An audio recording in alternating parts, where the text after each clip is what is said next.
하나님이 여러분을 기뻐하시고 사랑하시는 줄 믿으시길 바랍니다.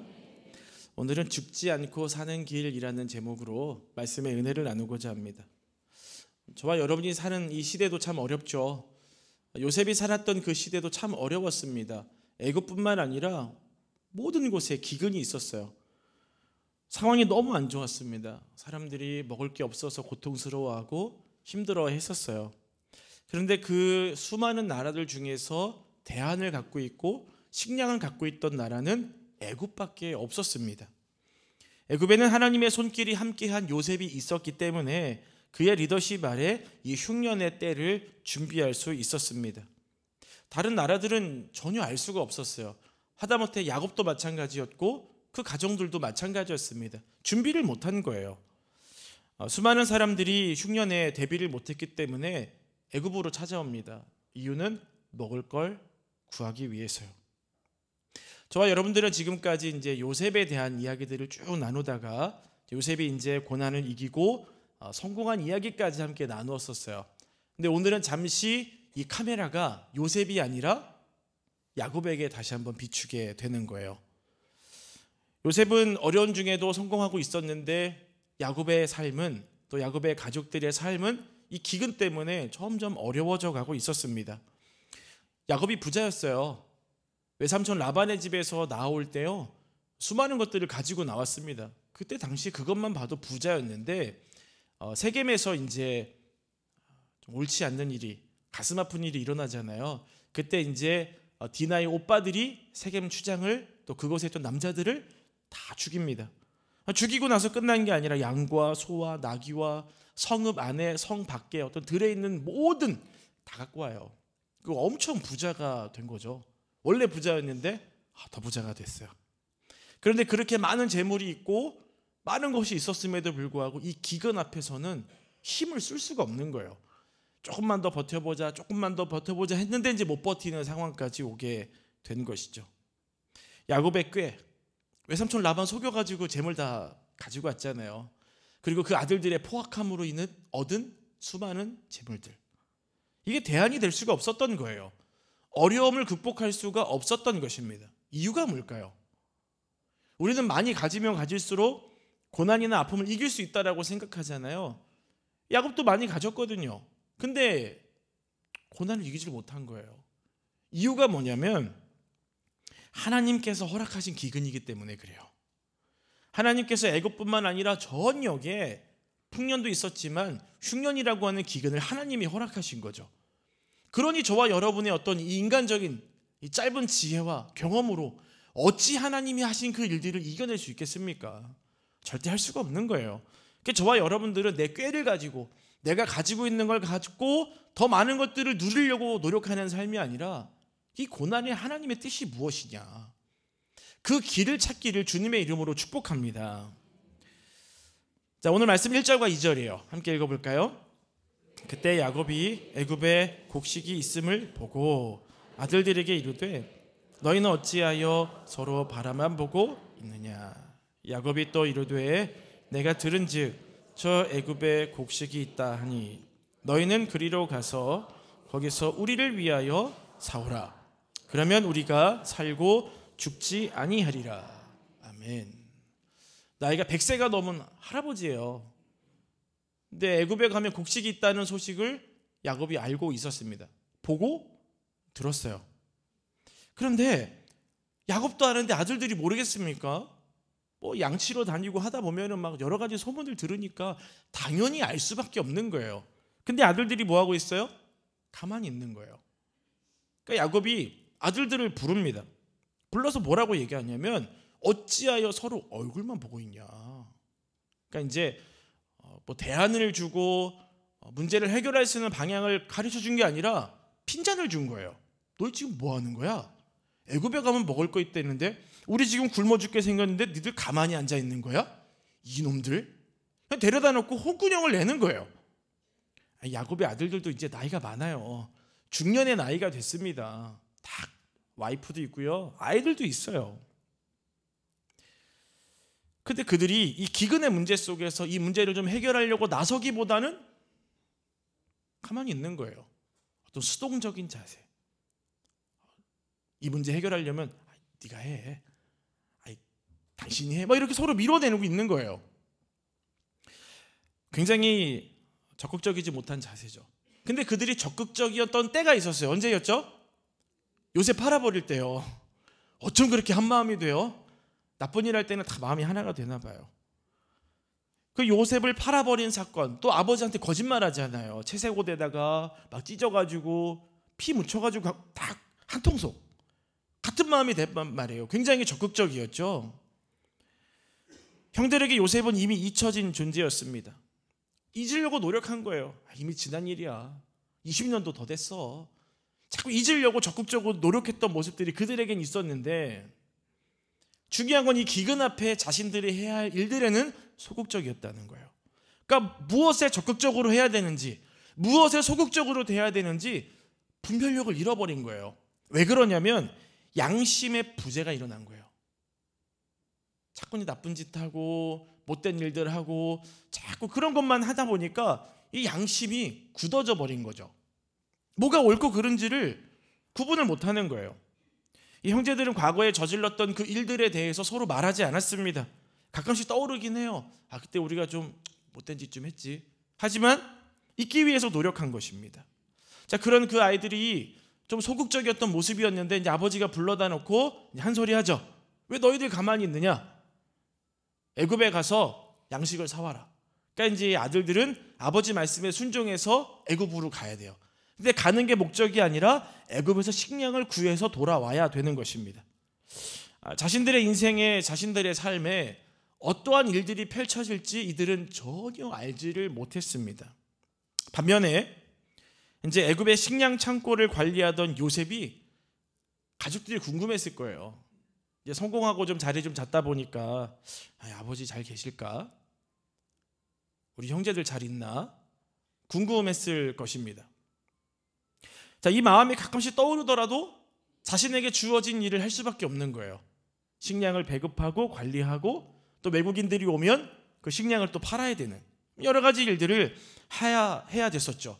자, 근데 그때 이제 만남이 이루어집니다. 굉장히 중요한 만남이에요. 자, 6절과 7절 읽어보겠습니다. 때에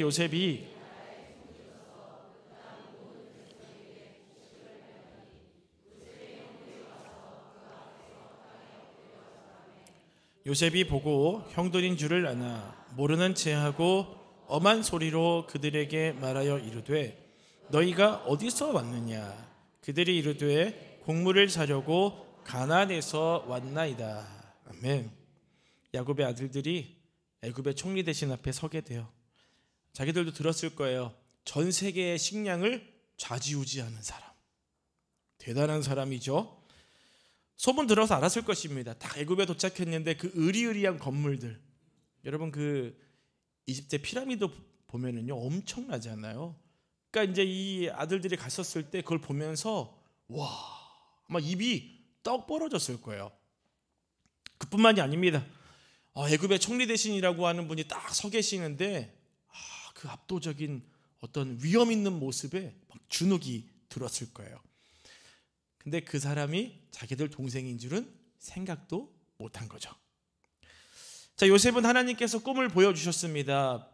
풍년이 있을 것이고 흉년이 있을 것이다. 그 풍년을 잘 보내면 뭐 흉년 잘 이길 수 있겠지. 하나님이 응답 주셨으니까 그 7년만 버티면 되겠지. 근데 그 생각만 하면 안 되는 거예요. 하나님이 응답을 주셔도 저와 여러분들은 수고함이 있어야 됩니다. 아멘이세요? 여러분 기도해서 하나님이 이거 이렇게 해서 이렇게 해라 딱 응답을 주셨단 말이에요. 그럼 가만히 있으면 됩니까? 안 돼요. 그 일들을 이루기 위해서 수고하고 애쓰는 게 필요한 겁니다. 그러니까 요셉도 수고하고 애쓴 거예요. 밤낮 없이 매일매일 일하는 거예요. 얼마나 수고했는지 모릅니다. 수고하고 애쓰고 있던 그 상황 속에 누구를 만났어요? 형제들을 만난 거예요. 아마 요셉은 과거의 것들을 잊기 위해 굉장히 많이 노력했습니다. 첫째 아이 이름도 므낫세라고 지었잖아요. 잊어버리려고 노력해도 불현듯이 과거의 일들이 생각이 나죠. 저와 여러분도 그렇지 않습니까? 과거에 뭐 상처받았던 일들 아니면 충격적이었던 일들이 잊으려고 하는데 자꾸 생각날 때가 있어요. 노력을 했지만 그래도 생각난단 말이죠. 그러면서 또 열심히 살아내는 모습이 요셉이었던 거죠. 근데 요셉이 이렇게 봤는데 내가 요즘 너무 과로를 했나? 왜 저 앞에 있는 사람들이 내 형들처럼 보이지? 이 생각이 든 거예요. 일반적으로 애굽 사람들은 수염을 다 깎았어요. 그러니까 수염이 없고 머리를 다 밀었습니다. 그리고 이제 머리에 이제 다 관을 쓰고 있었기 때문에 형제들은 그 사람이 요셉이라고 전혀 생각하지 않았죠. 그런데 요셉이 이렇게 보니까 형제들은 수염을 기르고 있고 가나안의 옷차림을 하고 있고 히브리어를 사용하고 있는 거예요.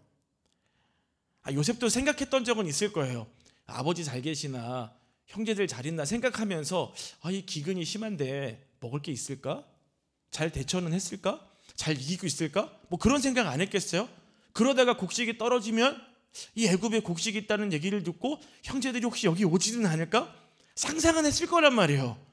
근데 그 상상한 게 현실이 돼버렸어요. 형제들이 다 그 앞에 와 있는 거예요. 당시에 외국인들이 너무 많이 왔기 때문에 요셉이 이제 그 나라 말로 다 하진 않았습니다. 통역관을 세워놨었어요. 그러니까 요셉이 그 형제들에게 묻는 거죠. 질문합니다. 같이 만나서 여러 가지 이제 이야기들을 하기 시작해요. 자, 그런데 저와 여러분들이 여기서 중요하게 봐야 할 포인트가 있어요. 그게 뭐냐면 요셉은 원망이나 미움이나 어떤 그런 마음의 상처에 잡혀있던 사람이 아니라는 거예요. 그 형제들을 봤어도 걸렸어. 내가 갖고 있는 권력을 한번 본때를 보여주자. 전혀 그런 마음이 아니었다라는 것입니다. 요셉이 분노에 어떤 감정에 사로잡혀 있지 않았어요. 그래서 요셉이 지금의 이 상황을 어떻게 잘 풀어나갈 수 있을까를 굉장히 현명하고 창의적으로 해결해 나가기 시작합니다. 사랑하는 성도 여러분들, 감정에 사로잡히시면 안 돼요. 아멘이십니까? 안 그래야 된다라고 생각하는데 나도 모르게 막 나오잖아요. 여러분 지나가다가 나에게 상처 준 사람 만나기만 해도 막 싫잖아요. 막 두근두근 된단 말이에요. 얼마나 힘들어요. 근데 요셉은 그런 마음이 없었어요.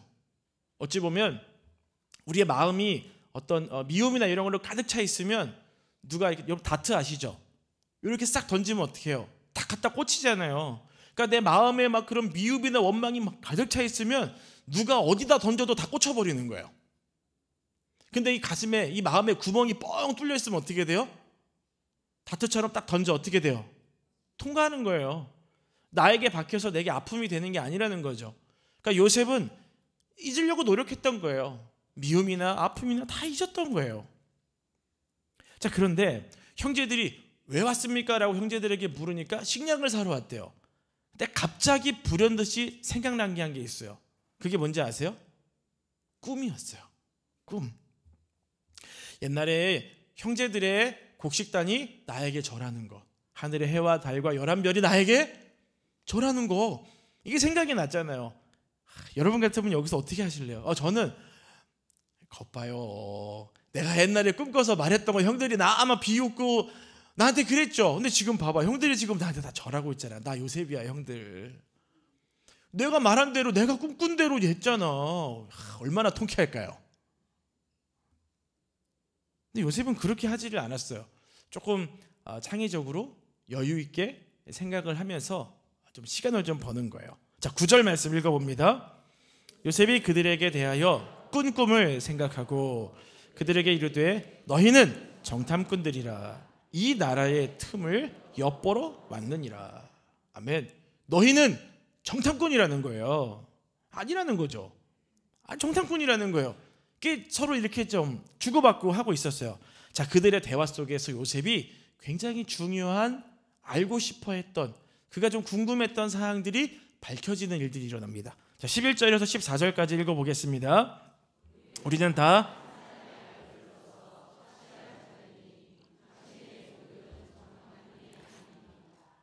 요셉이 그들에게 이르되 아니라 그들이 이르되 당신의 종 우리들은 12형제로서 가나안 땅 한 사람의 아들들이라. 막내 아들은 오늘 아버지와 함께 있고 또 하나는 없어졌나이다. 요셉이 그들에게 이르되 내가 너희에게 이르기를 너희는 정탐꾼들이라 한 말이 이것이니라. 아멘. 서로 대화를 하는데 그 대화 속에서 요셉이 발견한 게 있어요. 형제들이 막내는 아버지랑 함께 있고 또 하나는 어떻게 됐대요? 없어졌대요. 무슨 말이에요? 죽었다는 거예요. 근데 요셉이 그 말을 들으면서 얼마나 마음이 아팠을까요? 아, 형들은 내가 죽었다고 생각하는구나. 내가 없어졌다라고 생각하는구나. 요셉은 형제들에게 3번씩이나 너희가 정탐꾼이다라고 말을 합니다. 자, 그리고 뜻하지 않게 대화 속에 발견하는 게 있어요. 요셉이 궁금했던 거, 아버지는 살아계신가? 내 동생은 잘 있는가? 궁금했잖아요. 대화 속에서 알게 된 거예요. 아버지가 살아계시는구나. 아, 동생이 잘 있구나. 이걸 알게 된 것이죠. 요셉이 이제 형제들을 3일 동안 감옥에 가둬버려요. 너희들이 무죄를 증명할 길이 하나 있다. 그게 뭐냐면 너희들의 막내 동생을 데리고 와서 너희가 정탐꾼이 아니라는 것을 증명해 보이라는 거죠. 자, 어떻게 보면 여기서 이걸 생각해 볼 수 있어요. 야곱이 좀 연약해서 베냐민을 붙잡고 있었잖아요. 근데 그게 아니라 야곱이 베냐민도 같이 보냈다면 어떻게 됐을까요? 이 상황이 이루어지진 않는 거예요. 요셉이 보자마자 아, 내 동생 베냐민이구나. 그 상황들을 다르게 해석해 나갔겠죠. 어찌 보면 야곱의 그 연약함, 그 부족함이 베냐민을 붙잡게 되었는데 결국 그 붙잡은 걸 통해서 서로 대화를 통해서 궁금증들이 해결되고 나중에 더 중요한 걸 좀 깨닫게 되는 시간이 돼요. 사랑하는 성도 여러분, 저와 여러분들은 연약함이 있고 때로는 막 어려움이 있어가지고 그걸 드러내는 걸 두려워합니다. 근데 때로는 그 연약함 속에서도 하나님이 놀라운 일들을 행하시는 걸 저와 여러분들 성경을 통해서 배울 수 있으셔야 돼요. 약한 데서 온전해진다고 했잖아요. 약한 것을 두려워하지 마세요. 그 약함을 주님께 드리시고 주님이 여러분 삶에 일하시기를 기도하시기 바랍니다. 자, 알 수 없는 이유로 요셉은 인질을 나중에는 이제 한 명만 놔두겠다. 원래는 인질을 한 명만 다 데리고 있고 한 명만 보내기로 했었거든요. 근데 반대로 해버린 거예요. 그 나머지 사람들은 다 막내 동생인 베냐민을 데리기 위해서 이제 가나안으로 돌아갈 수 있게 됐어요. 자, 18절부터 20절까지 말씀 읽어보겠습니다. 사흘 만에 요셉이 그들에게 이르되 나는 하나님을 경외하노니 너희는 이같이 하여 생명을 보전하라. 너희가 확실한 자들이면 너희 형제 중 한 사람만 그 옥에 갇히게 하고 너희가 곡식을 가지고 가서 너희 집안의 굶주림을 구하고 너희 막내 아우를 내게로 데리고 오라. 그러면 너희 말이 진실함이 되고 너희가 죽지 아니하리니 그들이 그대로 아니라. 아멘. 요셉이 왜 갑자기 계획을 변경했는지 알 수는 없지만 지금 요셉의 마음은 굉장히 복잡해요. 언젠간 만나겠지 했는데 만나게 됐잖아요. 그리고 이 문제들을 어떻게 잘 처리할까? 형들의 마음은 어떨까? 여전히 나를 미워할까? 뭐 수많은 생각들이 있을 수 있잖아요. 형제들은 내가 죽었다고 생각하는데 살아있다라고 생각하면 이들이 어떻게 할 것인가? 정말 많은 복잡함들이 요셉에게 있었지만 요셉은 그 문제를 지금 하나씩 하나씩 잘 해결해 나가고 있어요. 나중에 이제 시므온을 잡고 감옥에 넣게 되고 다른 형제들은 이제 가나안으로 가게 되죠. 왜 시므온을 선택했는지 알 수는 없습니다. 뭐 이유가 있겠죠. 자, 그런데 형제들이 말을 해요. 자기들끼리 대화를 해요. 이 상황에서 요셉이 자기들이 지금 하는 말들을 전혀 알아듣지 못한다라고 생각하고 말을 하는 거예요. 중간에 통역관이 있었기 때문이죠. 근데 요셉이 형제들의 말을 알아들어요? 알아들어요? 다 알아듣고 있단 말이에요. 21절, 22절 굉장히 중요한 말씀 읽어보겠습니다. 그들이 서로 말하되 우리가 아우의 일로 말미암아 범죄하였도다. 그가 우리에게 애걸할 때에 그 마음의 괴로움을 보고도 듣지 아니하였으므로 이 괴로움이 우리에게 임하도다. 르우벤이 그들에게 대답하여 이르되 내가 너희에게 그 아이에 대하여 죄를 짓지 말라고 하지 아니하였더냐. 그래도 너희가 듣지 아니하였느니라. 그러므로 그의 핏값을 치르게 되었도다 하니. 아멘. 형제들이 뭐라고 얘기합니까? 우리라고 얘기를 해요. 원문을 보면은요, 이 우리라고 하는 말이 굉장히 강조가 되어 있습니다. 그들이 마음이 달라진 거예요. 그럴 수 있잖아요. 야, 그때 아버지가 우리를 편애하지 않았으면 우리가 안 그랬을 거잖아. 안 그래? 아버지가 요셉만 좋아하고 우리는 맨날 일만 시키고 부려먹고 아버지가 우리 편애했잖아. 그래서 우리가 요셉한테 그렇게 한 거 아니야? 충분히 그럴 수 있죠. 야, 또 아버지 봐봐. 디나일 생겼을 때 봐봐. 우리는 막 가슴이 아파가지고 우리가 오히려 문제를 해결했지. 아버지는 뭐 했는데? 가만히 있었잖아. 그러고도 아버지야? 우리가 이렇게 된 건 다 아버지 때문이야. 엄마들은 맨날 싸웠잖아. 뭐 그렇게 생각할 수 있는 거예요. 또 있습니다. 우리가 그때 요셉을 그렇게 했던 이유는 우리 스스로 보호하기 위함이었어.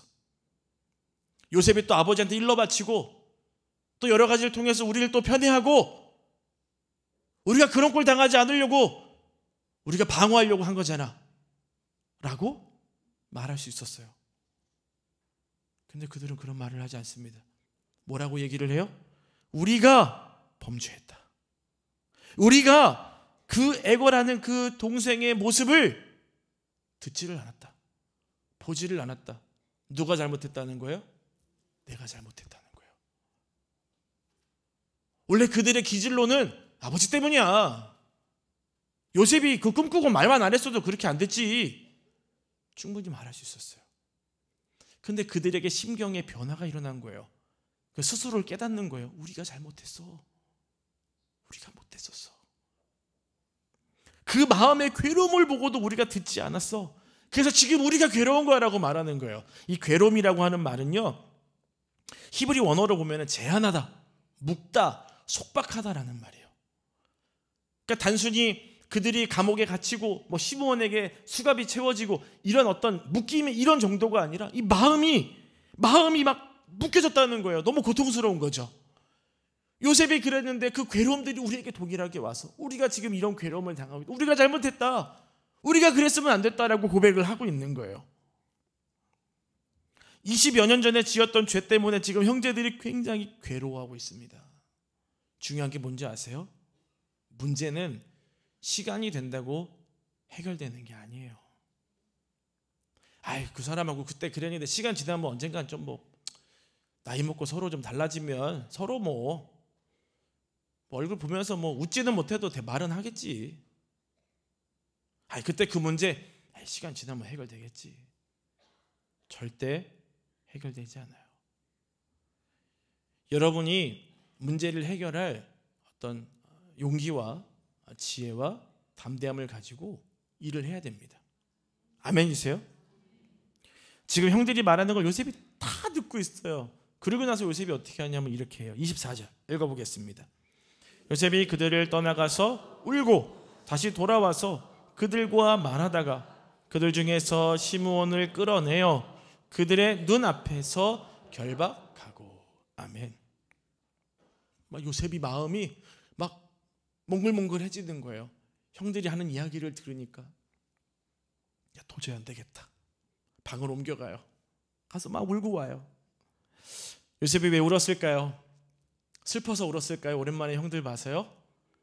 아니면 형들의 대화가 너무 감동적이어서 눈물이 났을까요? 아니에요. 저는 요셉이 기쁨의 눈물을 흘렸다라고 믿습니다. 왠지 아세요? 요셉이 애굽의 총리 대신이 됐을 때 아이를 낳고 므낫세라고 이름을 지었잖아요. 고통을 다 잊었다. 나를 그렇게 힘들어했던 형들, 나를 괴롭혔던 형 다 잊어버린 거예요. 잊어버리기로 결단을 한 거예요. 근데 만약에 지금 상황에서 형들이 또 아버지 탓하고 요셉 탓하고 그랬으면 어땠을까요? 내가 왜 그때 잊는다고 했지? 내 저것들 가만 안 둬. 오늘 내가 오늘 먼지 날 때까지 한번 패보자. 이럴 거 아니겠습니까? 근데 요셉은 가슴이 뻥 뚫린 사람이었어요. 그러니까 형제들의 그런 스토리를 들으면서 그들이 고백하고 있는 이야기를 들으면서 내가 그 아픔들을 잊기를 너무 잘했구나. 사랑하는 여러분, 이게 은혜예요. 저와 여러분들이 마음의 상처를 갖고 산다고 문제가 해결됩니까? 그 사람이 괴로워해요? 아니에요. 괴로운 건 나예요. 오히려 내가 가슴을 뻥 뚫리게 만들어 놓고 그들을 용서하고 하나님이 내게 주신 사명과 그 일들을 열심을 다하고 살아갈 때 주님이 그들에게 변화를 주시는 것입니다. 아멘이세요? 요셉은 지금 그런 결단을 너무 잘했다라고 스스로 지금 느끼고 있는 거예요. 형들이 나를 그렇게 생각했었구나. 내가 그 형들을 용서하기를 너무 잘했구나. 형들이 감옥에서 3일 정도 시간을 보냈거든요. 요셉은 그 감옥이 어떤 곳인지를 알아요. 2년이라는 시간 동안 감옥에 있으면서 얼마나 힘들었습니까? 요셉 인생의 광야였었어요. 어찌 보면 노예로 있던 것보다 더 힘들었죠. 언제 나갈지 모르는, 언제 억울함이 풀릴지 모르는 그 광야와 같은 힘겨움의 연속이 감옥이었는데 그 형들이 한 3일 정도 감옥 갔다 오니까 생각이 바뀐 거예요. 마음이 바뀐 거예요. 아, 지금 형들의 마음이 부서지고 있구나. 깨닫게 된 것이죠. 요셉은 자신의 존재를 형제들에게 알리지 않았습니다. 그리고 시몬을 인질로 잡고 나머지 형들을 다시 가나안으로 보내게 돼요. 형들도 빨리 가고 싶겠죠. 너무 공포스러우니까요. 자, 근데 요셉이 마지막 결론이에요. 형들을 그냥 보내질 않아요. 25절 말씀 읽어보겠습니다. 명하여 곡물을 그 그릇에 채우게 하고 각 사람의 돈은 그의 자루에 도로 넣게 하고 또 길 양식을 그들에게 주게 하니 그대로 행하였더라. 아멘. 형제들이 요셉에게 한 짓을 생각하면 이걸 받으면 안 되죠. 지금 죽지 않은 것만 해도 감사한 거예요. 정탐꾼이 왔으면 그 자리에서 죽여도 아무도 할 말이 없습니다. 근데 그들은 살려줬어요. 그리고 양식을 줬어요. 그리고 돈도 그대로 줬어요. 이유가 뭘까요? 요셉이 왜 그랬을까요? 요셉은 하나님을 믿는 사람이었습니다. 자신이 지금 애굽의 총리 대신의 자리에 있다는 걸 누가 자기를 그 자리에 올려놨다고 생각합니까? 하나님이에요. 내가 감옥을 잘 견뎠기 때문에, 내가 성실했기 때문에, 내가 꿈을 잘 해석했기 때문에 내가 먼저 그분들에게 물어봐서 꿈 얘기 안 들었으면 해석 안 해주는 거잖아요. 내가 그때 안 물어봤으면 어쩔 건데, 내가 물어봐서 대답해줬고 꿈 해석해줬고 그분들이 꿈대로 된 거 아니야? 그러니까 그거 기억해서 나중에 바로가 꿈 꿨을 때 그것도 기억나게 한 것도 그거 다 내 덕이지. 자기 영광을 취하지를 않습니다. 다 하나님께 영광이에요. 하나님이 자신의 삶에 일했고 하나님이 자신의 삶에 놀라운 일들을 행하셨음을 요셉은 알았던 거예요. 나중에 형들에게 뭐라고 고백합니까? 형들이 나를 애굽에 판 게 아닙니다. 하나님께서 형들보다 나를 더 앞서 세워주셔서 생명을 보존하기 위해 나를 먼저 보내신 것입니다 라고 고백하잖아요. 그 은혜가 있는 사람이기 때문에 지금 형들에게 은혜를 흘려보내고 있는 거예요. 사랑하는 여러분, 이게 죽지 않고 사는 길이에요. 요셉이 여전히 마음의 미움과 원망함을 가지고 있었으면 그가 그 자리에 있어도 살았겠습니까? 아니에요. 병 들어갔을 거예요. 야곱이 애굽에서 곡식이 있다는 소리를 듣고 아들들을 보내지 않습니까? 단순히 먹을 것 때문에 갔지만 결국 그곳에서 요셉을 만나게 됐고 놀라운 하나님의 은혜를 경험하게 되잖아요. 애굽에 가는 게 목적이 아니라 그곳에는 요셉을 만나야 되는 거예요. 저와 여러분들 교회 왔지만 그냥 교회 왔다 가는 게 아니라 이곳에 계신 하나님을 만나야 되는 거예요. 그게 바로 죽지 않고 사는 길입니다. 내 꾀와 내가 가진 걸 가지고 더 많은 재산을 늘리고 갖는다고 해서 사는 게 아니라 그 고난 속에 역사하고 계신 하나님의 뜻을 발견해야 되는 것이죠.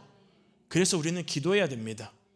기도할 때 하나님이 역사하시고 하나님이 일하실 줄 믿으시길 바랍니다. 이 소망과 이 은혜가 여러분 인생에 있기를 주님의 이름으로 축복합니다. 그리고 무엇보다 이 형제들이 그 은혜를 경험한 이유가 뭐였습니까? 죽었던 양심이 살아났어요. 잊으려고 노력했죠. 잘못된 것들을. 근데 잘못된 걸 잊으려고 노력한 그 상황을 벗어나서 감옥을 갔다 오게 되고 그 안에서 내가 잘못한 걸 깨닫게 되니까 이 죽어있던 양심이 살아나게 되니까 하나님 은혜가 임하는 거예요. 우리의 단단해지고 강팍한 마음들, 요즘 시대가 얼마나 어렵습니까? 우리의 이 마음이 부드러워져야 돼요. 여러분의 마음이 카스테라 같이 되기를 축복합니다. 부드러워지고 유연해지고 누가 막 건드리기만 해도 그냥 당장 싸울 기세처럼 살아가시면 안 돼요. 저와 여러분의 마음이 새롭게 되고 은혜가 풍성한 삶이 되시기를 축복합니다. 기도하겠습니다. 하나님, 저희의 상처받아 아픈 마음들, 단단해진 마음들을 이 시간 성령의 능력으로 새롭게 하여 주시옵소서. 단단해진 마음들이 부드럽게 되게 하여 주시고 오직 죽지 않고 사는 길은 하나님의 은혜 앞에 나가는 길, 주님께 기도하는 길인 줄 믿게 하여 주시옵소서. 기도함으로써 이 삶의 아픔과 어려움들을 이겨내게 도와주시고 승리하는 삶이 될 수 있도록 축복하여 주옵소서. 예수님 이름으로 기도드립니다. 아멘. 우리 같이 함께 약할 때 강함 되시네 함께 찬양하고 기도하겠습니다.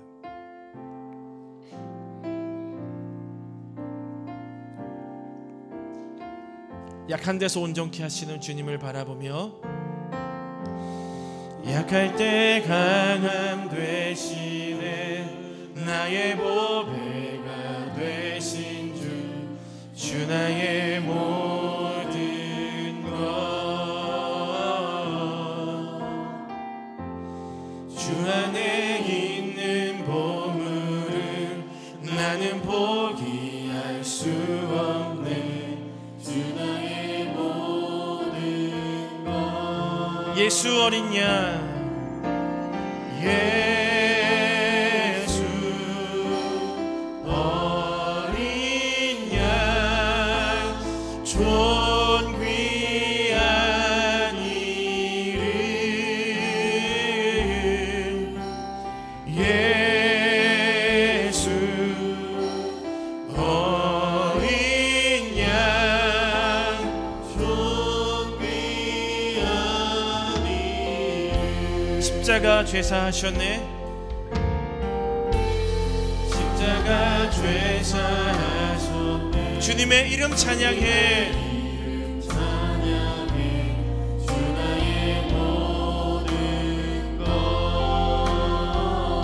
쓰러진 나를 세우고 쓰러진 나를 세우고 나의 빈잔을 채우네 주 나의 모든 우리 2절 한 번만 더 고백해 보겠습니다. 십자가 죄사하셨네 십자가 죄사하셨네 주님의 이름 찬양해 주님 나의 모든 것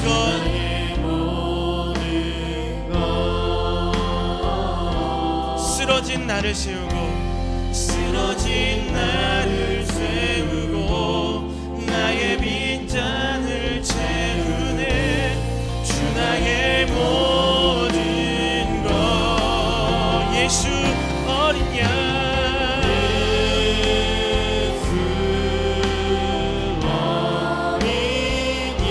존귀하신 능력의 이름 예수 어린 양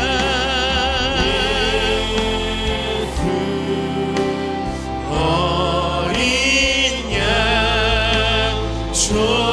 우리 가슴에 손을 얹고 찬양합니다. 예수 어린 양 예수 어린 양 존귀한 이름 오 예수님 어린 양 존귀한 이름 하나님 저희가 문제가 생겼을 때 혹시 야곱처럼 다른 누군가에게 분노하고 있지는 않습니까? 혹시 아들들처럼 서로 누가 하겠지라며 밀어내고 있지는 않습니까? 문제를 마주할 수 있는 용기를 주시옵소서. 문제를 극복해 나갈 수 있는 용기, 담대함을 허락하여 주시옵소서. 우리가 죽지 않고 사는 길은 오직 주님 앞에 무릎 꿇고 기도하는 것입니다. 절대로 기도함을 쉬지 않게 하여 주시고 날마다 기도하여서 하나님이 내 삶 속에 일하시는 것들을 보고 경험할 수 있도록 주님 축복하여 주시옵소서. 야곱이 애굽에 곡식이 있다는 것을 보고 들었다라고 했습니다. 하지만 하나님께서 그 아들의 삶, 요셉의 삶을 일하고 계시는 것, 또 자신의 가문에 일하고 있다는 것은 발견하지 못했습니다. 너무나 영적인 무지함에 있었고 너무나 감정적인 것에 사로잡혀 있는 모습임을 보는데 하나님, 그 야곱의 모습이 또 우리의 모습과도 같습니다. 세상의 것에 보여지고 들려지는 것들에 집중하는 인생이 아니라 하나님의 음성을 듣는, 하나님의 일하심을 보는 저희들의 인생이 될 수 있도록 주님 축복하여 주시옵소서. 무엇보다 요셉과 같이 모든 것이 하나님의 은혜이니 그 은혜를 흘려보낼 수 있는 인생이 되게 하여 주시고, 마음에 쓴 뿌리는 아픔들을 붙잡고서 원망과 불평을 가지고 살아내는 인생이 아니라 늘 주님을 바라보면서 마음과 생각이 새로워지는 인생으로 살아낼 수 있는 저희 모두가 될 수 있도록 축복하여 주시옵소서. 주님께서 우리의 삶 가운데 놀라운 일들을 행하실 걸 믿으며 예수님 이름으로 기도드립니다. 아멘.